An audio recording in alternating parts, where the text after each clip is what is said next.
Kumusta sa inyong lahat? Dito naman tayo sa vlog natin ngayon gabi sa Batang Quiapo labas. Unang-una sa lahat ito ay teaser video lamang para ma-update.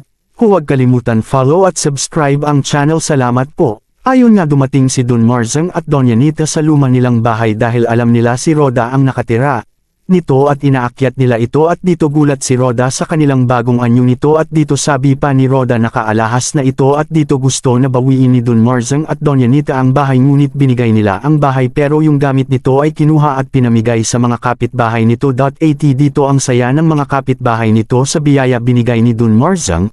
Dito ay dumating na sila ninang at mga kasama nito para pumasok na sa bahay naghanda na mga gamit para gagamitin ito.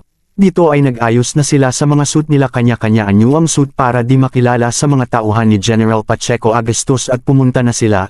Dito sa palengke ay habang sina Tess Lolonoy at Lola Tendeng ay dumating sina Don Marzang at Doña Nita sa palengke at sila doon ay nagsabi na kung kailangan nyo ng pera paud kayo umutang sa akin. At sinabi ni Doña Nita na kapag asawa si Makang ng mayaman kaya sila Tess at Lola Tendeng at Lolonoy ay nagulat nito. Dito umalis na sina Bubbles at Tanggol sa mission nila at sinamahan ito ni Mayor sa paglabas. Dito kinausap nila si Tanggol na di paud sumamblay ito sa mission patayin si Congressman Sevilla.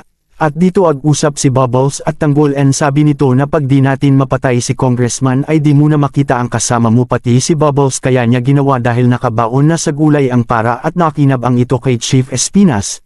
At dito umalis na sila at nang hold up ng motor at sumakay na pumunta na sa mission. Abangan bukas sa Batang Quiapo. Huwag kalimutan follow at subscribe ang channel. Salamat po.